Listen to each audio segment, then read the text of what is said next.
प्राप्नोति चेत् षोडशवत्सरा स्त्री द्वात्रिंशतं विंशतिवत्सरा किं विदुर्वहो निष्कचतुष्कमुक्षा प्राप्नोति दुःषट्कवहस्तदा का दशवर्णसुवर्णं चेद् गद्याणकमवाप्यते निष्कीर्णतिथिवर्णं तु तदावद कियन्मितम् सप्ताढकेन मानेन राशौ सस्यस्य मापिते यदि मानशतं जातं तदा पञ्चाढकेन किम्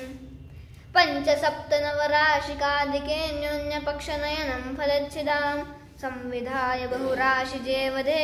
स्वल्पराशिवदभाजिते फलम् मासे शतस्य यदि पञ्चकलान्तरं स्यात् वर्षे गते भवति किं वद षोडशानां कालं तथा कथय मूलकलान्तराभ्यां मूलं धनं गणककालफले विदित्वा सत्रंशमासेन शतस्य चेत् स्यात् कलान्तरं पञ्चमांशाः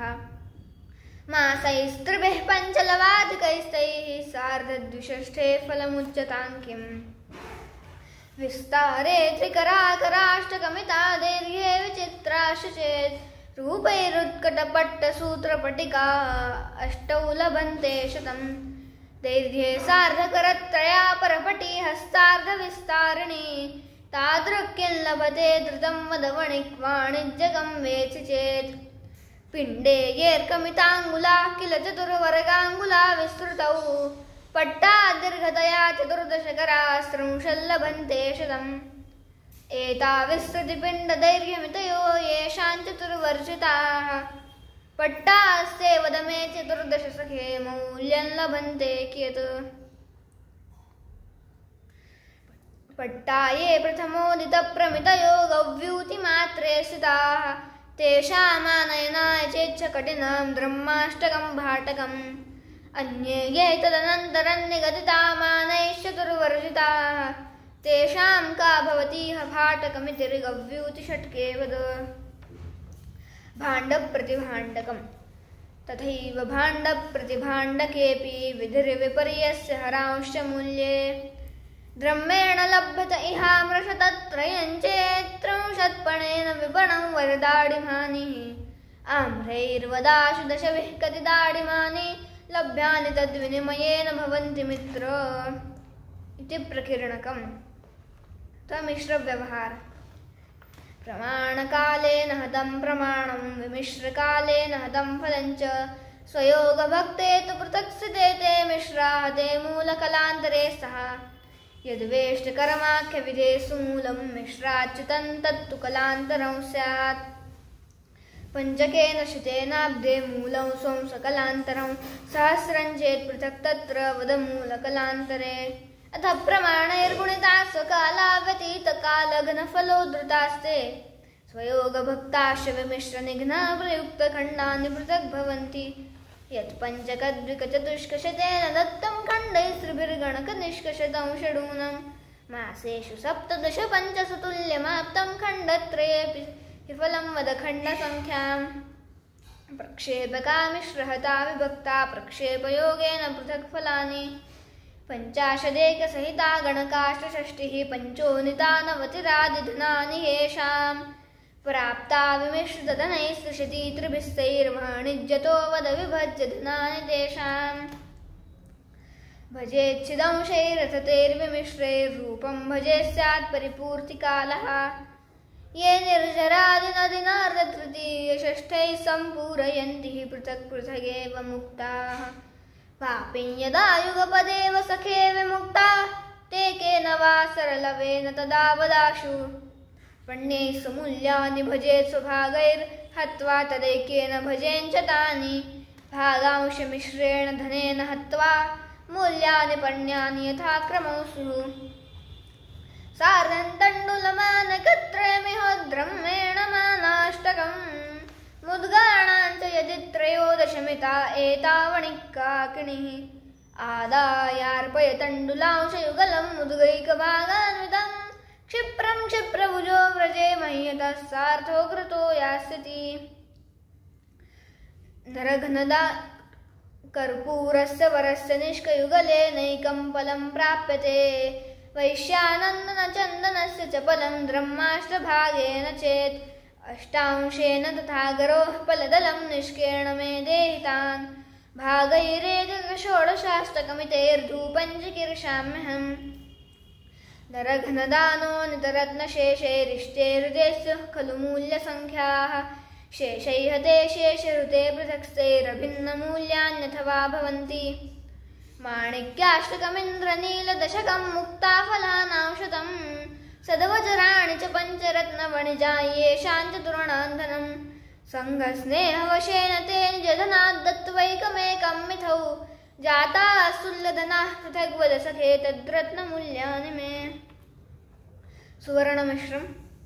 सुवर्णवर्णाहतियोगराशौ स्वर्णैक्यभक्ते कनकैक्यवर्णः वर्णो भवेच्छोधितहेमभक्ते वर्णोद्धृते शोधितहेमसङ्ख्या विश्वार्करुद्रदशवर्णसुवर्णमाशाः दिग्वेजलोचनयुगप्रमिताः क्रमेण आवर्तितेषु वदतेषु सुवर्णवर्णं तूर्णं सुवर्णगणितन्यवणिक्यदित्वं ते शोधनेन यदि विंशतिरुक्तमाशासु षोडशद्रविणवर्णमिति सदाका चेच्छोदितं भवति षोडशवर्णहेम ते विंशतिः कतिवदाशु भवन्ति माशाः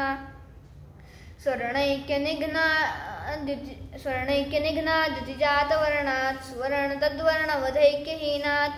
अज्ञातवर्णाग्निजसङ्ख्ययाप्तम् अज्ञातवर्णस्य भवेत् प्रमाणम् विशेषवर्णा वसुनेत्रमाशा अज्ञातवर्णस्य षडेतदैक्ये जातं सखे द्वादशकं सुवर्णम् अज्ञातवर्णस्य वदप्रमाणम् स्वर्णैक्यनिघ्नो युतिजातवर्णस्वर्णघ्नवर्णैक्यवियोजितश्च अहेमवर्णाग्निजयोगवर्ण विश्लेषभक्तो विदिताग्निजौ स्यात् दशेन्द्रवर्णा गुणचन्द्रमाशा दशेन्द्रवर्णा गुणचन्द्रमाशा किञ्चित् तथा षोडशकस्य तेषां जातंयितौ द्वादशकं सुवर्णं कतीहते षोडशवर्णमाशाः साध्येनो नो नल्पवर्णो विधेयः साध्यो वर्णस्वल्पवर्णो निधश्च इष्टक्षुण्णे शेषके स्वर्णमाने स्यातां स्वल्पा नल्पयोर्वर्णयोस्ते हाटकगुटिके षोडशदशवर्णे तद्युतौ सखे जातं द्वादशवर्णसुवर्णं ब्रूहितयोः स्वर्णमाने मे छन्दश्चित्यादिः एकाद्येकोत्तरा अङ्का व्यस्ता भाज्याः क्रमस्थितैः परः पूर्वेण सङ्गुण्या तत्परः तत्परेण च एकद्वित्रादिभेदास्युः इदं साधारणं स्मृतं छन्दश्चित्युत्तरे छन्दस्सुपयोगोऽस्य तद्विदाम् मूषावहनभेदादौ खण्डमेरौ च शिल्पके वैद्यके रसभेदीये तन्नोक्तं विस्तृतेर्भयात् प्रस्तारे मित्रगायत्र्यास्युः पादे व्यक्तयः कति एकादिगुरवश्चाशु कति कत्युच्यतां पृथक् एकद्वित्रादिमूषावहनमिति महो ब्रूहि मे भूमिभर्तुर् हर मे रम्येष्टमूषे चतुरविरचिते श्लक्षणशाला विशाले एकद्वित्रादियुक्त्या मधुरकटुकषायां लकक्षारतिक्तैः एतस्मिन् षड्रसैः सुरगणककतिवदव्यञ्जने व्यक्तिभेदाः श्रेणिव्यवहार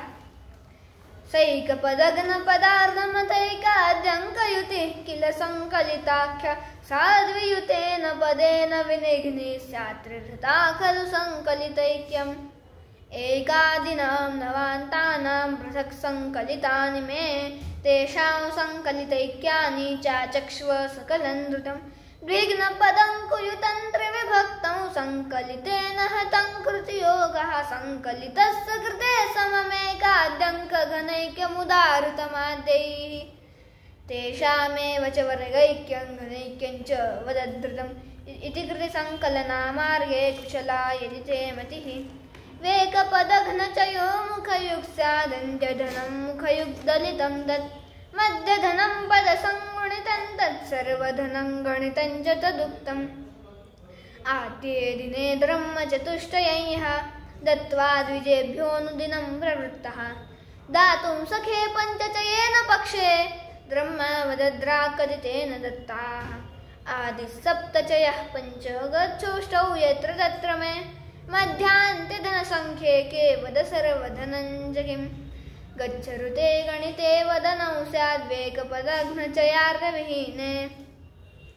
पञ्चाधिकं शतं श्रेणीफलं सप्तपदं किल चयन्त्रयं वयं विद्मो वदनं वदनन्दन गच्छरुतं धनमादिविहीनं वेकपदार्धरुतं च यस्यात् प्रथममगमदन्नायोजने योजनेशः तदनु ननु कयासौ ब्रूहीयातोद्भवृद्ध्या अरिकरिहरणार्थं योजना नामशीत्या